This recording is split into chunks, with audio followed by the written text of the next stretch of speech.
All right, so we're going to have a look at this concept of mutations today. So a mutation refers to a change in the DNA sequence. And give me a second. Our sponsor for today's lesson just wants to say hello. And essentially, they are something that occur naturally or randomly, but they occur naturally. We can't avoid mutations in our DNA. But I guess the key understanding for this lesson is what are the ways that mutations occur? What is the sort of widespread effects of those mutations, and what can increase the risk of mutations occurring? So those are the sort of key things we're going to have a look at today. A mutation is basically a change that we see in the sequence of DNA at a cellular level. So it doesn't have to be a change in every single cell. It can be a change in localized cells, or it can be a change across multiple cells as well if it happens at an embryonic stage.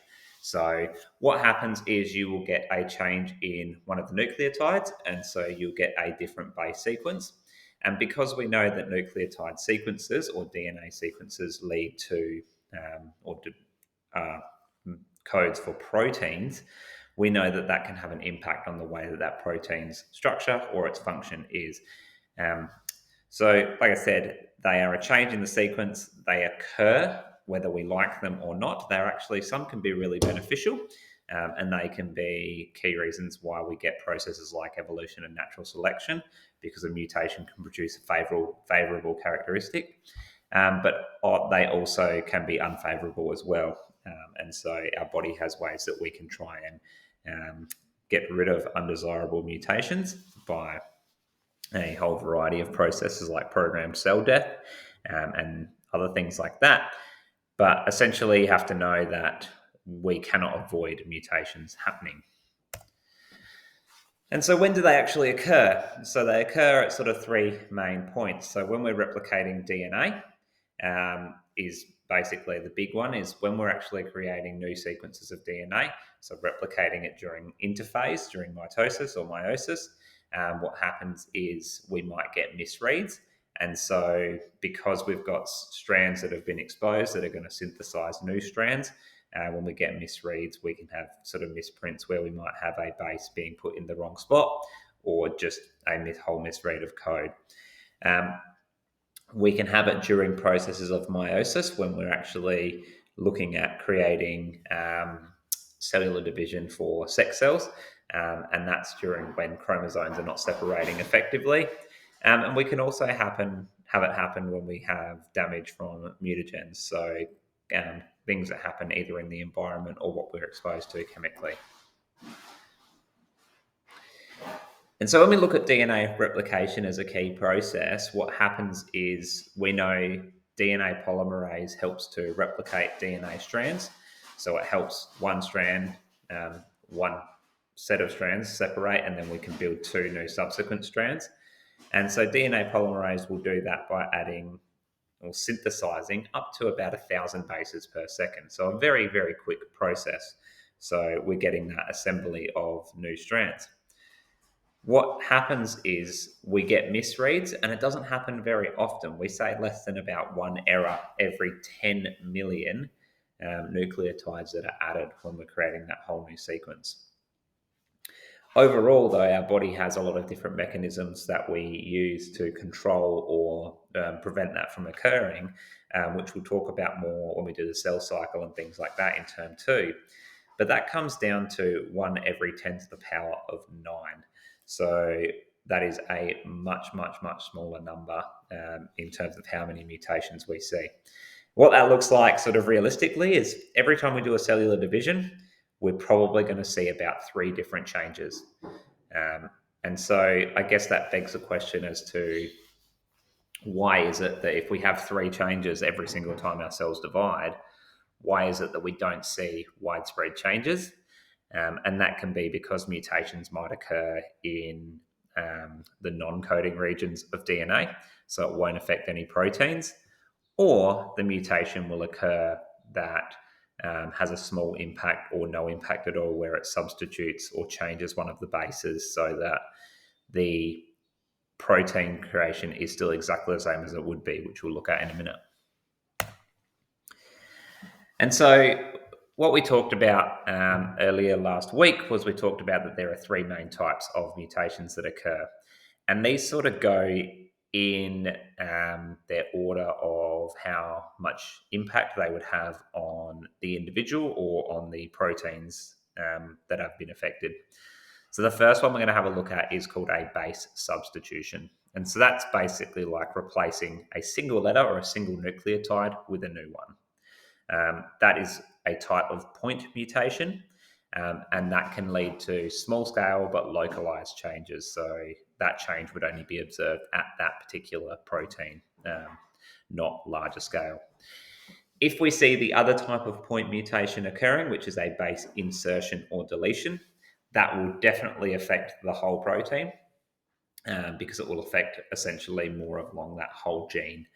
And then the largest scale type of mutation that we see that has a much, much bigger effect and that occurs over multiple genes is we would see chromosomal mutations occurring. So think about these types of mutations in sort of order of how much impact they'll have on the particular cell or the particular protein or particular genome, whatever it is that you'd like to think about it in that sort of frame of reference. And so the first one, the base substitution. So what happens here is we get a wrong base placed on the corresponding position of the DNA. So where we might see that a particular single, say, CCT would normally build a GAA strand, what we have in the mutation is we see that once the DNA strand is replicated, we might see that the new strand actually has CAT, which is different to the original DNA strand. So we've got a point mutation occurring there where we've only got one single nucleotide that has been affected.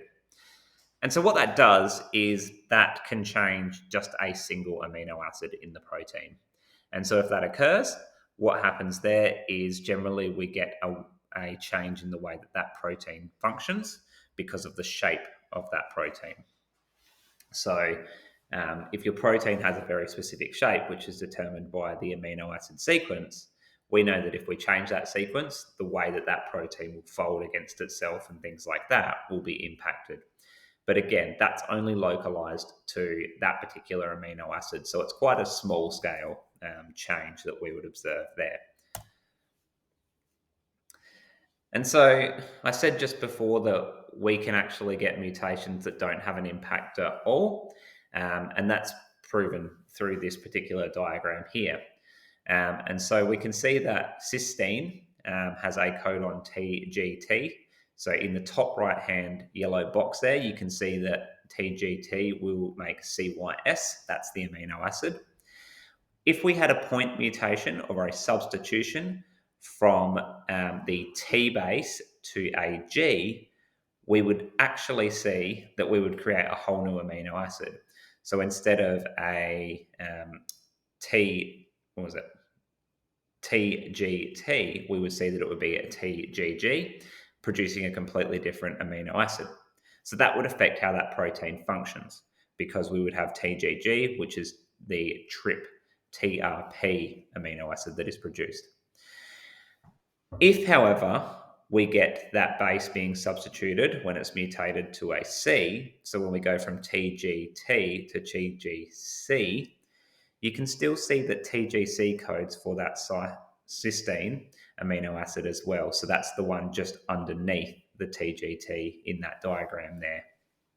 And so what we can see then is we're still producing the same amino acid, so we wouldn't actually have any effect on the protein. So we can change the way that that protein is structured and how it folds and how it functions, or it can remain the same. All right, so point mutations can be harmful, or they can have no effect, or they can potentially be beneficial if that change to the way that the protein function is actually more beneficial. When we look at the next type of mutation, we're looking at what we call a base insertion or base deletion. And so we've got the original sequence of DNA there, and as it was originally replicated, there was a mutation that was occurring where we actually had a brand new nucleotide added. And so in that first instance, under the A there for base substitution, you can see that that AAA sequence going to CCGCGT has now had a T inserted there. And so what that actually means is that actually in that particular substitution one, that's only had that one impact there. When we get this deletion, or when we get a whole new one inserted, I don't know if I said that wrong just before, but with the B, that's a deletion. You can see that when the mRNA strand is created, because we've deleted something from the original DNA, now when it reads, you can see that there are 3 different amino acid changes because everything has moved across one to accommodate for that gap. So when the mRNA is synthesizing from that DNA strand that's been mutated, it's sort of been pushed back one nucleotide sequence. And so that's affected every single amino acid. And so that has a much larger scale effect than what we see in A. Now, the same can be said for what we call a base insertion, which is not pictured here, which is, I think, what I said originally with A, but that's a substitution. A base insertion is if we actually chucked in a whole new base. And rather than the frame shift moving backwards, like in the B picture there that we have, what would happen is it would move forwards one, because we'd have a whole nother new nucleotide. So instead of the AAC, we might have the AAA and then another T or something like that that's involved as well. So we've actually gained a whole new nucleotide in there, which shifts the reading of every codon for the amino acid creation across one, making every single amino acid in that sequence changed as well.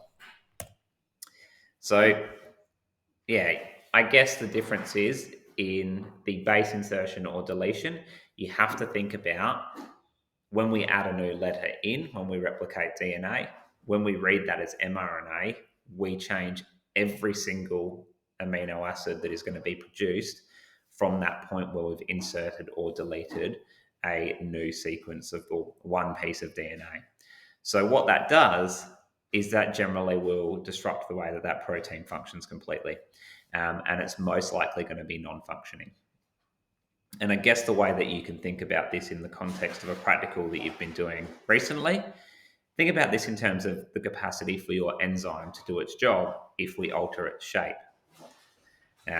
Now we've spoken about this idea of denaturing, which is where the active site of an enzyme is changed, and that will not allow for a substrate to fit it. We know that when we mutate DNA, or when we mutate DNA and then it produces, when we then create mRNA and then proteins from that, if the original structure of that protein is different and it's already got to change shape inside the active site because that whole sequence of what it was coded from originally is different, it's never going to be able to fit that. So it's comparable to denaturing, but it's sort of like it was denatured from the start.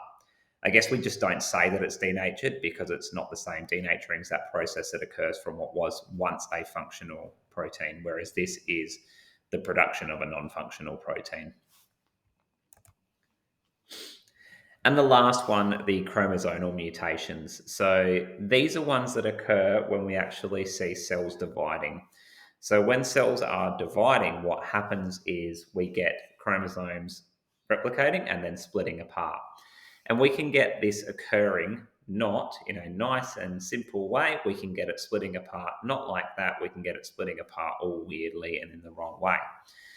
And so what happens there is when that split doesn't occur how it's supposed to occur, we might get differences in the cells that are produced. So you can see in that image on the right-hand side at the very bottom, we should have the same amount of segments of DNA in each of the daughter cells. So when that one cell is becoming two, we should see exactly the same thing. If we don't see that and we see differences in what that looks like, we know that we've seen chromosomal mutations occur. And what that can do is that can lead to completely different ways that that whole chromosome will work and function. And so that's where we can see examples in us as a species. We can see things like Down syndrome occurring because when the chromosomes were mutated as the cells were dividing, they didn't split properly. And so there was an error, and it was a large scale error. So we see large scale effects. Um, and this can happen, like I said, this happens at a chromosomal level. So we're not talking about small sequences or small sequences of DNA that code for one protein. We're talking about the whole chromosome. So we're talking about multiple proteins. We're talking about multiple genes that are affected here. And that can be that when we get that split apart, we get segments or genes deleted. As in the top one, we go from A, B, C, D, E, F genes being found on that chromosome to the new chromosome only having A, C, D, E, F. So it's missing multiple proteins that were found, or multiple codes for proteins that were found in the gene sequence of B in that first image. We can see a whole other range of effects when we get duplication, inversion, and translocation. All of these produce wide scale effects because it's not just one protein that is affected. We are talking about whole sequences of DNA, which means whole sequences of proteins, whole sequences of genes. So quite a large scale effect. Like I said to you earlier, though, mutations occur randomly in nature. They're spontaneous, they're random, but what we can do is we can increase the rate at which mutations occur, so the likelihood of which they occur. And if we expose ourselves to factors called mutagens, that can increase basically how likely it is that we will see more mutations occur when our cells are dividing or when we're undergoing DNA replication. And so a mutagen is just something either in the physical or chemical environment that can increase the rate of mutation.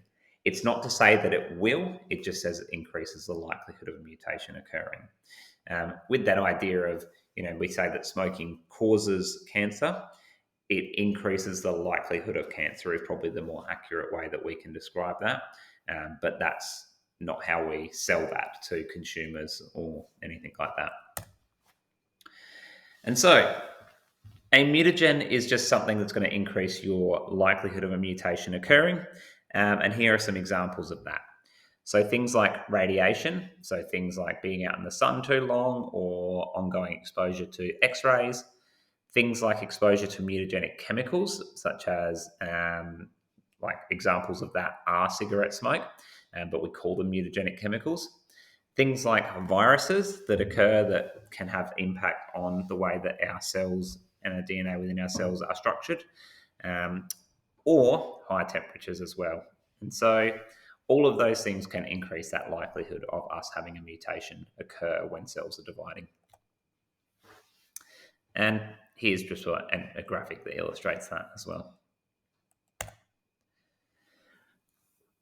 All right. And so the last part of that is just an understanding of what actually that can lead to or what we can compare that to. So we're looking at something that occurs at a DNA or a base level. What does that look like when we're talking about how an organism functions and what they do?